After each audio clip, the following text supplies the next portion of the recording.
नमस्कार, आपका बहुत बहुत स्वागत है। मैं हूं आपके साथ अभिषेक तिवारी। बुलेटिन की शुरुआत करेंगे लखनऊ से। खबर आपको बताएंगे, सीएम योगी आदित्यनाथ का ताबड़तोड़ दौरा जारी है। आज भी सीएम योगी का 3 जिलों का दौरा है। मुजफ्फरनगर, शामली, सहारनपुर में प्रबुद्ध सम्मेलन में शिरकत करेंगे सूबे के मुखिया योगी आदित्यनाथ। तो वहीं आपको यह भी बता दें कि प्रबुद्ध सम्मेलन में शामिल होंगे Scottish international Kairana road Shamli में कार्यक्रम का आयोजन किया जाएगा। शाम 4 बजे मंच के प्रेक्षागृह और सहारनपुर में सम्मेलन में हिस्सा लेंगे सीएम। 5 दिन में 15 प्रबुद्ध सम्मेलन को संबोधित कर रहे हैं योगी आदित्यनाथ। सीएम ने खुद संभाली है यूपी लोकसभा की कमान। कार्यकर्ताओं को चुनावी दिशा निर्देश भी दे रहे हैं सीएम योगी आदित्यनाथ। तो लगातार या कहें कि ताबड़तोड़ दौरा चल रहा है सीएम योगी आदित्यनाथ का। 3 जिलों का दौरा आज करेंगे। लोकसभा चुनाव को देखते हुए योगी आदित्यनाथ का यह दौरा बेहद ही खास कह सकते हैं। स्टार प्रचारकों की सूची में बात की जाए तो बीजेपी में बड़े नेताओं में से योगी आदित्यनाथ शुमार है। प्रदेश के मुखिया भी हैं, इसीलिए ताबड़तोड़ उनका दौरा चल रहा है, रैली चल रही है और जनसभा को संबोधित कर रहे हैं।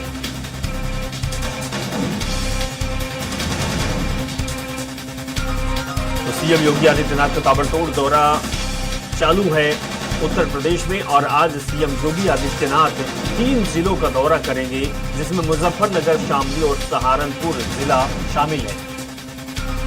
पवन सिंह हमारे संवाददाता जुड़ गया, उनके पास चलेंगे, जानेंगे कि योगी आदित्यनाथ जिस तरीके से लगातार दौरे पे दौरे कर रहे हैं, प्रबुद्ध जनों से बातचीत कर रहे हैं, क्या ये लोकसभा की रणनीति कह सकते हैं? लेकिन सूबे के मुखिया योगी आदित्यनाथ उतरे हुए मैदान में। पवन सिंह जी बिल्कुल अभिषेक, देखिए मुख्यमंत्री योगी आदित्यनाथ ने इसका प्रयोग पहले भी किया है और उत्तर प्रदेश में योगी चुनावी कमान पूरी तरह से संभाल चुके हैं।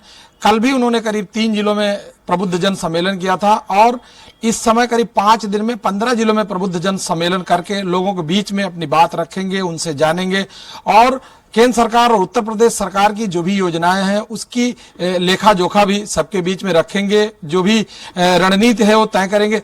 इस समय लोकसभा चुनाव का आगाज हो चुका है, उसके लिए मुख्यमंत्री योगी आदित्यनाथ उत्तर प्रदेश में पूरी तरह से कमान संभाल चुके हैं और वो जो जिस तरह से प्रबुद्ध जन सम्मेलन कर रहे हैं उसमें वकील, डॉक्टर, वरिष्ठ जितने भी नेता हैं, जो भी उस जिले के वरिष्ठ लोग हैं, जो समझदार लोग हैं, उनके बीच में अपनी बात रख के और उनसे अगर सरकार की कोई कमियां हैं तो उसको भी जानने का प्रयास करते हैं, उनके मन में क्या बात है। इससे पूरे जिले की जो स्थिति है उससे जानकारी मिल पाती है कि किस तरह से लोगों के बीच में, लोगों के मन में क्या बात है, लोगों को किस तरह से अपने साथ जोड़ें, जिससे कि जो मिशन 80 है उत्तर प्रदेश का उसको पूरा कर सकें। इस बार भारतीय जनता पार्टी ने उत्तर प्रदेश में पूरी तरह से निगाह बनाई हुई है कि मिशन 80 को हम किस तरह से हासिल करें।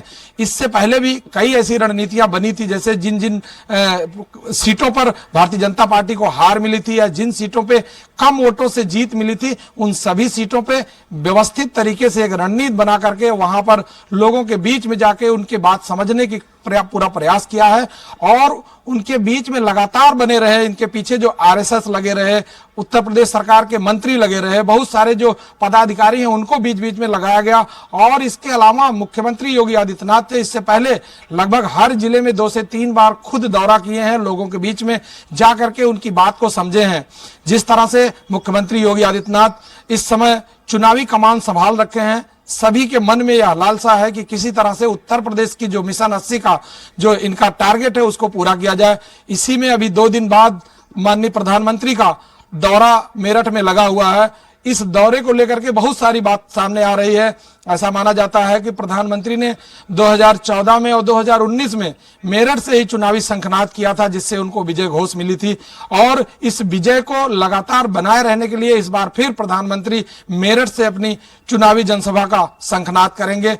वहां से जो वहां की जो एक जाट जमीन है, जो वहां की जो उपजाऊ जमीन है, जिसको वो समझ पा चुके हैं, इससे पहले भी उन्होंने जो रणनीति बनाई थी उसमें काफी सफलता हासिल हुई थी।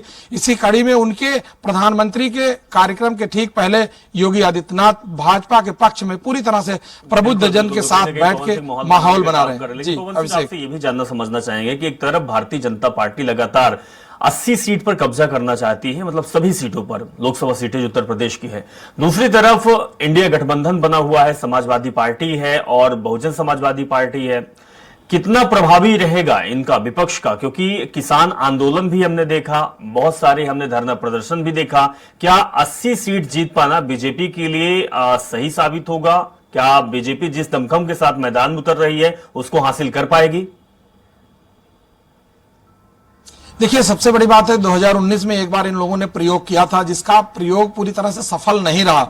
समाजवादी पार्टी ने उस समय बसपा से अपना गठबंधन करके कोशिश किया था कि हम कुछ हासिल कर सकते हैं, लेकिन इस बार जिस तरह से एनडीए गठबंधन अभी तक अपनी रणनीति नहीं तय कर पाया है कि भारतीय जनता पार्टी के ठीक सामने हम किस तरह से काम करें, कि कौन सी रणनीति अपनाएं जिससे कि भाजपा को शिकस्त दे सकें, वो रणनीति अभी तक इनका जो है वो शामिल नहीं हो पाया या सामने नहीं आ पाया। चूंकि समय इतना कम है, पिछले 6 महीने से एनडीए गठबंधन कई बैठक कर चुका, कई वार्ता कर चुका, और उत्तर प्रदेश में सीटों को लेकर के जिस तरह से खींचातानी मची हुई थी, चाहे वो सपा हो, चाहे वो जो है कांग्रेस हो, इससे पहले भी आरएलडी इनके साथ थी जो एनडीए गठबंधन से टूट के भारतीय जनता पार्टी में शामिल हुई। तो सबसे बड़ी बात है जो मुख्य विपक्षी दल हैं उनकी अपनी जो रणनीति है वो रणनीति ही क्लियर नहीं हो पा रही है, उनका जो टारगेट है वो सिद्ध नहीं हो पा रहा। अभी यहाँ उत्तर प्रदेश की कई सीटों पर ऐसे प्रत्याशी उतारे गए जिनको बदलना पड़ा, और स्थिति इस तरह आ चुकी है कि समाजवादी पार्टी के राष्ट्रीय अध्यक्ष अखिलेश यादव ही इस बार चुनाव लड़ने से कतरा रहे हैं। स्थितियां इतनी विभत्स हैं कि समाजवादी पार्टी, भारतीय जनता पार्टी और बसपा या कांग्रेस जो उत्तर प्रदेश में रणनीति है इन 4 पार्टियों को लेकर के, उसमें जो मुख्य विपक्षी दल है वो भारतीय जनता पार्टी के सामने कहीं भी खड़ा होता नजर नहीं आ रहे हैं। चलिए, बहुत बहुत शुक्रिया पवन सिंह, हमारे साथ आप जुड़े और तमाम सटीक जानकारी आपने उपलब्ध कराई। बहुत बहुत शुक्रिया।